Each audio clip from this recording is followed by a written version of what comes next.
Chainlink quietly hit a $100 billion milestone, and I'm still picking up my jaw off of the floor. But when I looked closer, I found a twist in this story that no one's actually talking about, and it changed how I feel about it. Now, I was scrolling through my crypto feed and I saw the headline, Chainlink secures $100 billion. I almost did a spit take with my coffee, right? $100 billion. Even in crypto, that's an eye-popping number. So I immediately dropped my note in our kind of free educational Discord server. The link is in the description. I was like, guys, am I reading that right? And everyone was kind of freaking out in the best way. Now I knew I had to dig even deeper into this. How did Chainlink pull this off? And what does it really mean? Here's a spoiler. Right, the answers that I found are equal parts exciting and rather a tad worrying, and they involve everything from DeFi giants to government agencies. All right, first off, what does $100 billion secured even mean? Well, Chainlink provides decentralized oracles, basically feeds of data that smart contracts use for at least to function correctly, right? So total value secured, or TVS, is kind of like the sum of all of the money in crypto land that they're actually relying on Chainlink's oracles at any given moment. So hitting $100 billion of TVS is actually a rather big deal. Just a little while ago, that figure was hovering around $93 billion. So in fact, about a year ago, it was closer to $38 billion. So we're talking about a meteoric kind of rise here, from $38 billion to $100 billion in just 1 year. So that's kind of like going from a kind of decent snowball to an avalanche in just record time.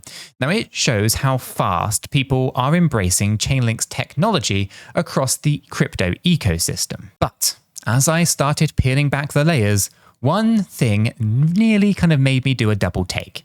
A huge chunk of that $100 billion comes from one place.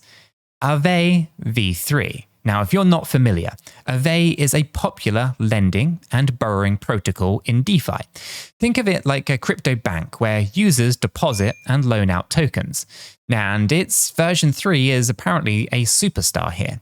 Now, it contributes over 70% of Chainlink's total value secured. Yeah, more than 2/3 of the entire $100 billion pie is basically thanks to Aave v3 alone. Now, let's think about that for a second. If Chainlink's TVS is a giant skyscraper, Aave v3 is the one massive pillar holding up most of the building. Now, this blew my mind in two ways. On one hand, right, it's a testament to how integral Aave has become. Aave v3 is killing it, right? And everyone and their mother must be using it. And Chainlink is the oracle piping in all that crucial data, like price feeds. That kind of keeps Aave running safely. Now, it means that Chainlink's success is deeply intertwined with Aave's success. But on the other hand, yikes, that's a lot of eggs all in one basket, right? So if Aave were to have a hiccup, would Chainlink's shiny $100 billion kind of figure take a hit? It's a bit of like having maybe a superstar player on your team. It's great for winning games, isn't it? But if that player gets injured, oof, that's the heavy kind of reliance on Aave that makes kind of Chainlink's achievement a little bit of a double-edged sword. Now, I love seeing numbers go up, right? But I can't help feeling a little bit nervous knowing that one platform accounts for so much of it. So it's kind of like I'm cheering while also biting my nails at the same time. So what else drove Chainlink to that big 100 billion level then? Well, it turns out that the team has been busy extending their reach beyond DeFi applications. Now, Chainlink has been partnering with some major league traditional institutions. For instance, they struck a deal with the Intercontinental Exchange, yes, the ICE, right? The parent company of the New York Stock Exchange. Now, that partnership brings real-world financial data like forex rates and precious metal prices directly onto blockchain through Chainlink oracles. In plain English, it's like plugging Wall Street's data straight into crypto. It doesn't actually legitimize the space. I know what it does. At least I should say. that if that doesn't legitimize the space, I don't really know what else does. And if that wasn't enough, get this. The US Department of Commerce has started experimenting with Chainlink's tech too. They're using Chainlink to pipe official US economic data onto a blockchain. Normally, government data is locked up in reports and websites traveling through very old school system channels. Now, it's actually being funneled through a decentralized system for anyone to verify. So when I read that, I had to do a bit of a double take, right? Government agencies and blockchain technology in the same sentence. Well, it's happening, right? And Chainlink is not just a crypto geek tool anymore, right? It's actually becoming a part of the real world data pipeline in a very transparent way. So by now I'm thinking Chainlink is everywhere, but wait, there is more, right? Another nugget that I stumbled on here is that whales are piling into Link in record numbers. Apparently this month, the number of big whale wallets holding Link hit an all-time high, over 600 addresses. That means 600 plus entities, could be individuals, funds, or whoever, hold a ton of Link tokens now, more than ever before. Now, usually when I see whales accumulating, my eyebrows go up. But, what do they know that we don't? And in this particular case, it might relate to Chainlink's new cross-chain interoperability protocol. Fancy term, I know. We just call it CCIP. Anyway, some project called World Liberty Financial, WLFI, is actually relying on Chainlink's CCIP to move its tokens across chains, which likely means that they need a boatload of Link to actually make it all work. Now, the more projects that use Chainlink for cross-chain stuff, well, the more demand from big players to actually hold Link. Now, long-term, or at least long story short here, is that the whales seem to be saying, we're stocking up because Chainlink is becoming even more essential. It's a pretty bullish signal when you have that many whales in the water. Now, before I start sounding like I'm telling you to go all in on Link or something crazy, let's pump the brakes for a second. Now, this might shock you, but I'm not a financial advisor and nothing in this video is financial advice. Cryptocurrencies are highly volatile and you could lose all of the money that you invest. You should always do your own research and consult a qualified professional. After all, your investments are entirely your own responsibility and you should know that nothing is ever guaranteed when it comes to investing. Neither I, this channel, nor YouTube are liable for any losses, and this video is for entertainment and educational purposes only. Alright, I'm glad that we kind of got that out of the way because honestly, even with all of the excitement, you have to stay level-headed. In fact, a friend on our Discord joked, dude, I bet you're buying more Link after hearing this. I had a good laugh at that, true story, right? I did open up my Bluefin app on my phone. That's one of the exchanges, the crypto exchanges that I use. And FYI, the link that's in the description is an affiliate link that helps support the channel here. Anyway, I hovered over the buy button, just for a moment, and then I took a deep breath and stepped back. As tempting as it was to FOMO into more Link right now, or at least right there and then I should say, I actually reminded myself to stick to my strategy and to not let the hype totally take over.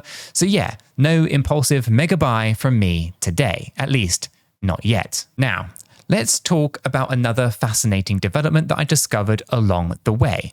Chainlink is boosting transparency in DeFi in a way that could actually prevent disasters.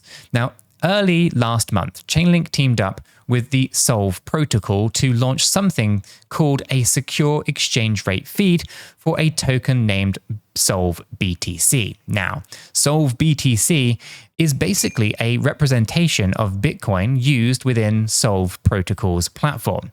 Now, the cool part is that this feed does real-time proof of reserves checks. Now, in simple terms, it constantly verifies that every SolvBTC is backed one-to-one with an actual Bitcoin. Why does that matter? Well, if you've been around crypto, you know that unbacked assets or fake collaterals have caused some pretty nasty crashes in the past. Remember when those times when at least some stablecoins climbed to kind of be backed by dollars and oops, it wasn't fully backed at all. Yeah.